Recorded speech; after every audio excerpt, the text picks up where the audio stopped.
Hi, I'm Colin and welcome to How to Paint Watercolors. So if you're ready, we'll get started and we'll paint this one.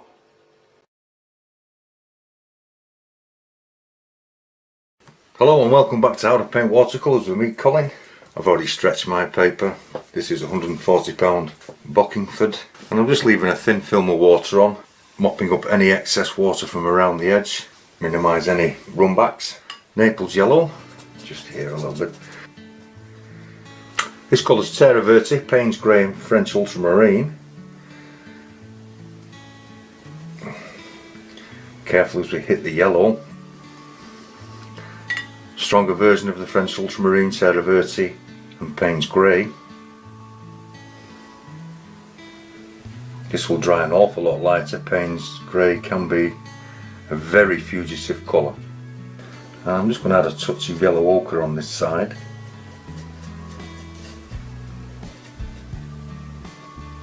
Sky colour, Terra Verte, French Ultramarine and Payne's Grey.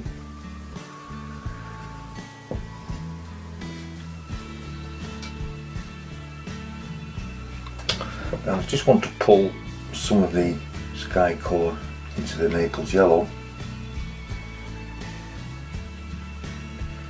Then with a paper towel, I just want to bring out some nice soft clouds. They always look well when you bring them into the dark. Okay, I'm going to leave that to dry. Okay, now your sky's basically dried. I'm just running some water along the lake area, or the bottom third part of the painting, and this will help to keep the painting stretched and stop your painting curling up. So with some clean water, I'm just going to run some into these three background mountain hills, and I do not want to touch the other mountains because I'm going to try and do all three at one go and keep it going.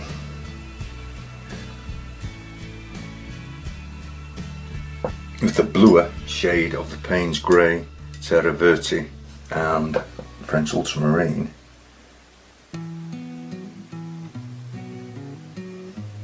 I'm just going to feed this into the top and let the brush run out of colour. As you can see, it's going behind the trees.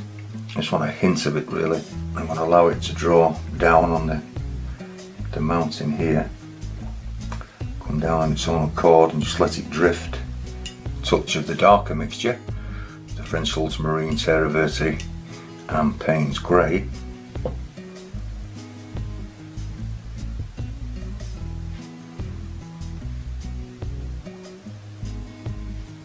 I'm putting it in quite strong in this one here now. It's because I want to bring this one a little closer. Just encourage it. I have got the board set at a slight angle. And creating the mist in the bottom. And we'll do the same to this one.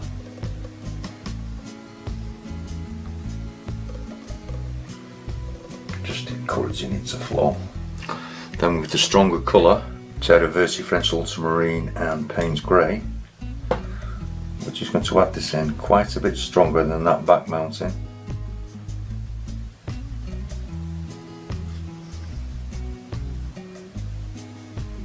Same on this one. Light patches here and there.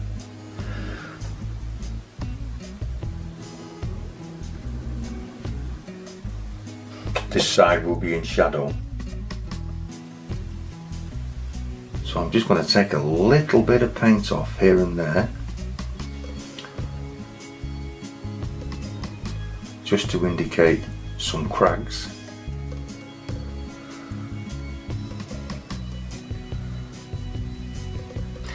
Just drop in some yellow ochre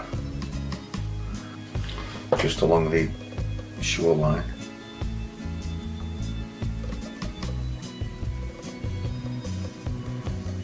Now I have to leave this for a couple of minutes.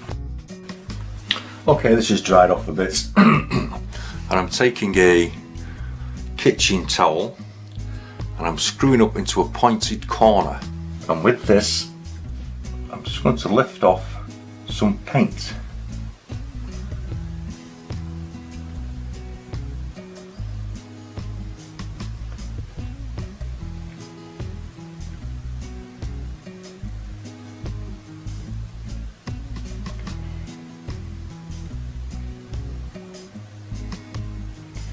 And as you can see, if you look through the painting, you can actually see the Naples yellow peeking through.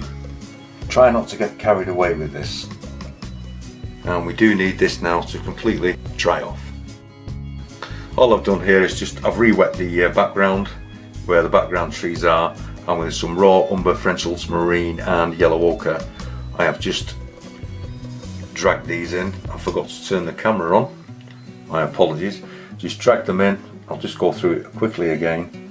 Drag them in like that all the way across, allowing the paint to thin as you come through the water, dropping in some yellow ochre in places, and do the same on this side.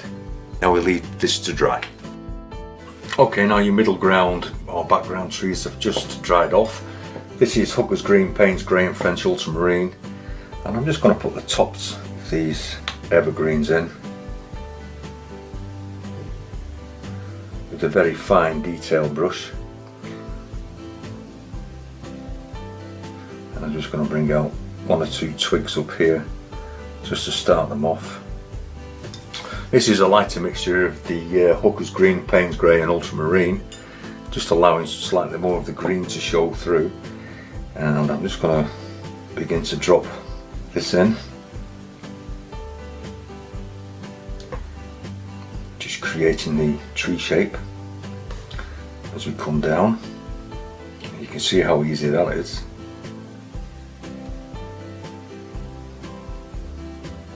Leaving some gaps between your brush strokes.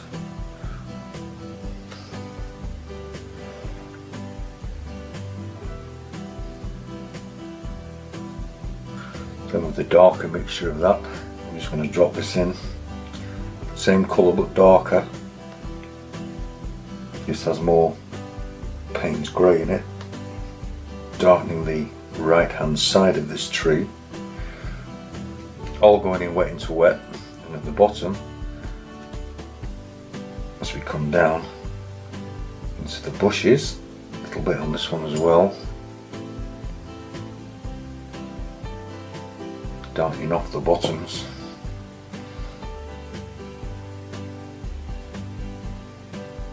I'm taking some cadmium yellow light, which is an opaque colour, and I want to drop some of this in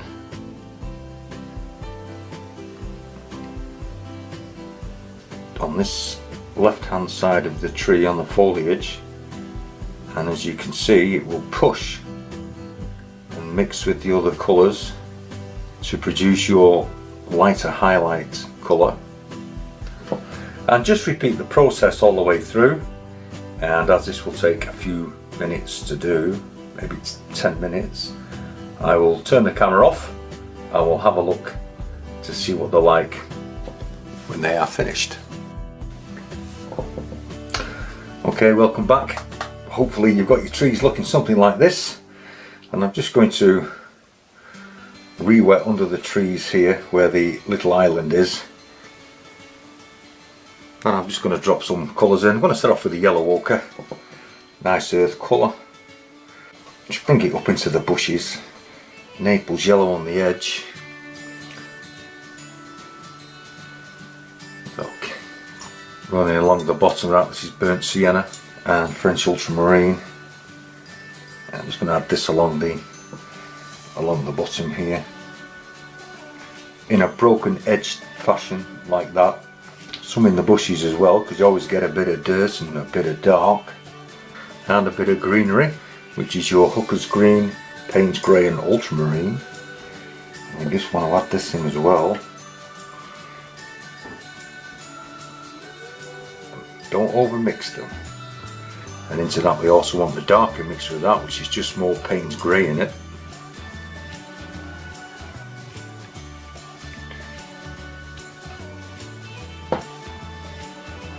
Just a few indicational strokes of which way the land is lying and how rough or smooth it is. This is completely up to you, but don't play with it too much. I'm going to leave that like that. Cadmium yellow light. Let's just bring in a little highlight Just drop it in, don't mix it.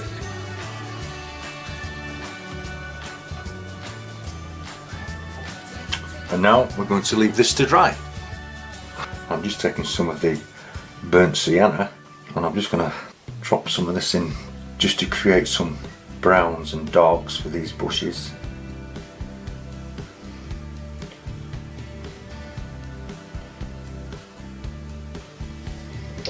Now this is where you can start to shape the land with your brush strokes.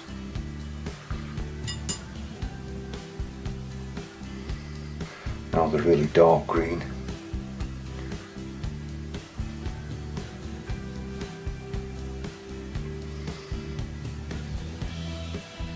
Then with the 00 or a very fine round detail brush, you can just start to bring some of the colour through the earthy brown, adding some of the sky colour in, the dark Terra Verte Payne's Grey and French Ultramarine, and we can bring some of this in as well.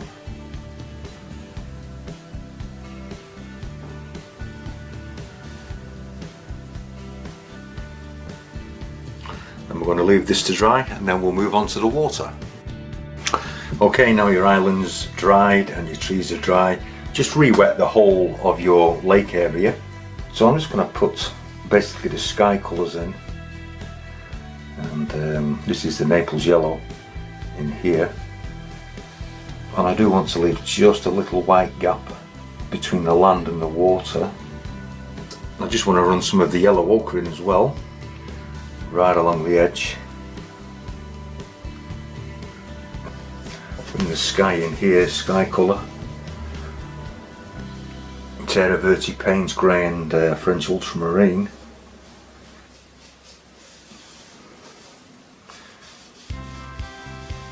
These are all horizontal strokes, strengthening it up at the front.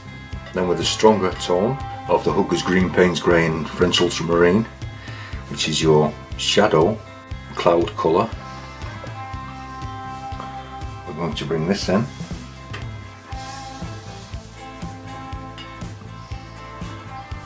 Strengthen up the corners. As I've said before, this will dry an awful lot lighter. Bringing in a few streaks of it here. But raw umber, French Ultramarine and a little yellow ochre, I'm just going to add just a little indication of a small reflection along here.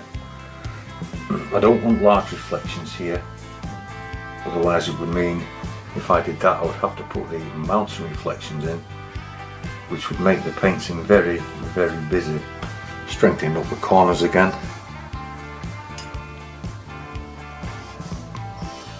Raw burnt sienna and French Ultramarine. I'm just going to put a little bit of earth in there. Dropping some of the darker green in. So the two greens you've mixed, I'm just going to drop these in actually. I'm not really going to make that much fuss of it. As you can see, it's spreading nicely. And where the trees are,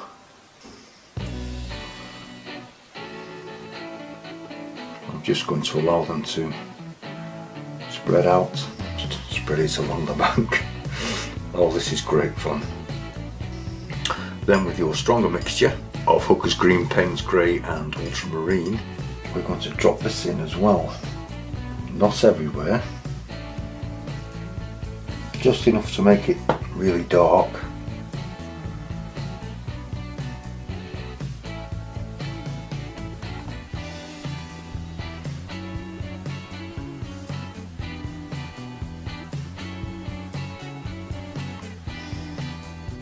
In the trees, so I'm just adding a little bit of this into the reflections. Just using the rest of the paint up just to strengthen the corners. Little tiny bit here.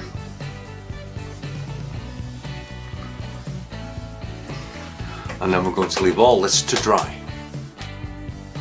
And I've just scraped in some water lines with a ruler and a craft blade. I hope you can see that. what I'm going to do is I'm just going to introduce a little bit more light into this tiny island here by scratching in some grasses. Don't do too many. Any dark that you might have left over. I'm just going to put some birds in here. 3.